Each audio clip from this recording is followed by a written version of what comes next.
Se siete degli appassionati di wargame, ma in particolare skirmish in generale, avrete probabilmente già sentito parlare del gioco che vi voglio presentare in questo video. Si tratta infatti di una pietra miliare tra gli indie game e i giochi d'autore in generale. Andiamo a vedere insieme Pulp Alley.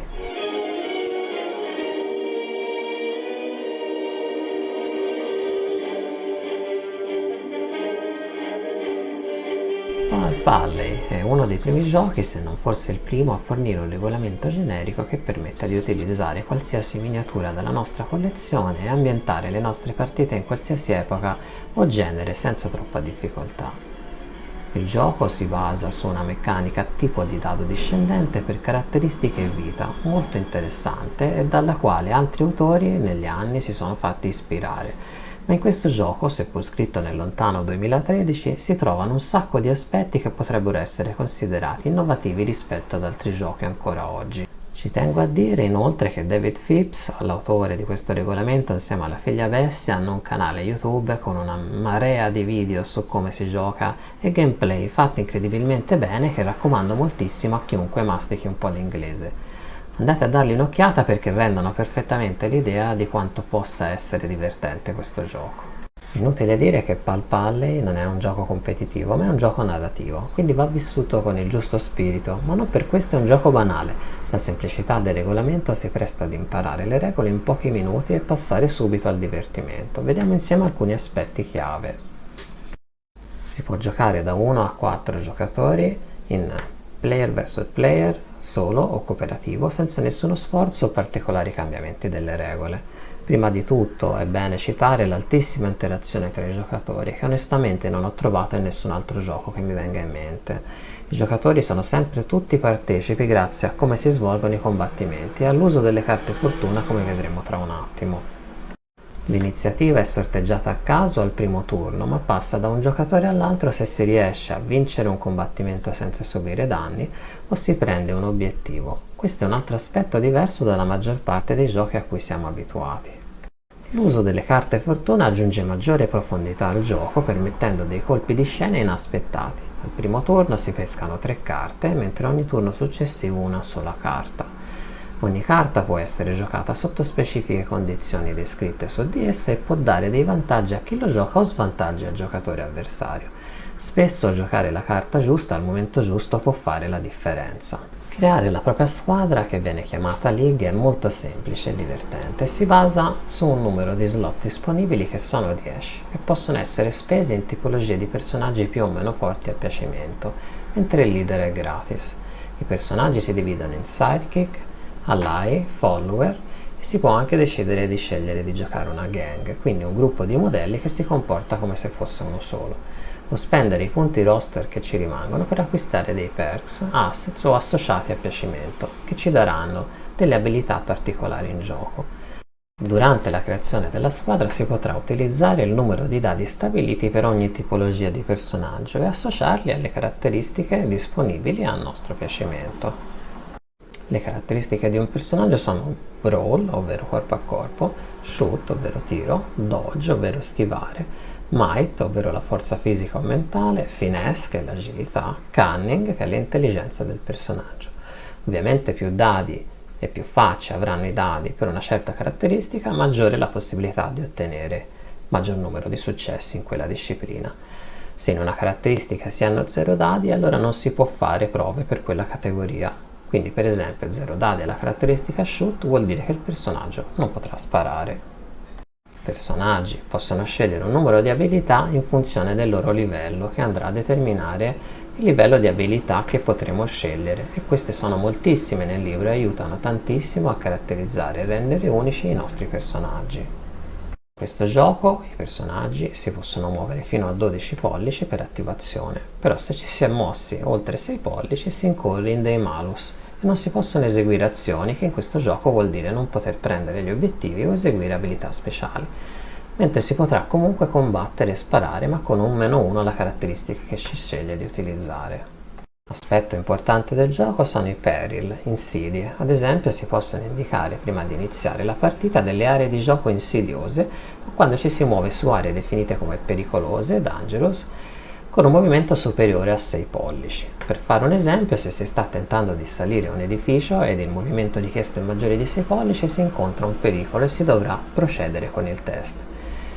Ma anche quando ci si avvicina in contatto di base con un obiettivo, che in questo gioco sono chiamati plot point, ovvero punti trama, si dovrà testare per un peril. Si pesca quindi la prima carta del mazzo fortuna e nella parte in basso ci verrà indicata la sfida da passare, con quanti successi e su quale caratteristica effettuare il test. Se non si passa il test, allora si dovranno parare i colpi inflitti pari al numero di successi richiesti per la prova. Questo rende più interessante prendere gli obiettivi portando a twist inaspettati.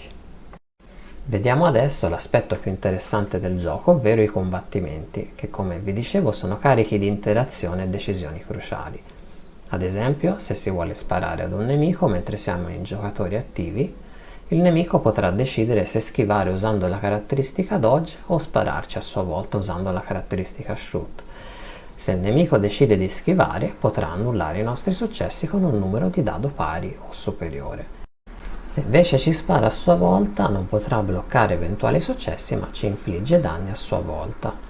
Importante ricordare che mentre la caratteristica dodge non varia mai, la caratteristica di tiro diminuisce di 1 per ogni precedente combattimento. Se si infligge uno o più colpi con successo e questi non vengono parati, allora il bersaglio dovrà tirare un numero di dadi del tipo della sua caratteristica salute pari al numero di successi e riuscire a pararli tutti. Anche un solo colpo non parato ci infligge una ferita abbassando la nostra caratteristica di salute di un tipo di dado. Se la caratteristica salute scende sotto il D6, il personaggio è a terra. Al termine del turno, i personaggi feriti o a terra effettuano un recovery check, che se riescono a passare potranno ripristinare il loro livello di salute. Un personaggio a terra, se fallisce il recovery check, viene definitivamente eliminato dal gioco. Insomma, come avrete capito, l'azione di combattimento è estremamente dinamica ed interessante, lasciando aperti avvincenti colpi di scena. Il corpo a corpo avviene esattamente nella stessa maniera, ma utilizzando la caratteristica brawl. Se ci si vuole disingaggiare bisogna passare con successo tutti i colpi inferti, utilizzando la caratteristica dodge.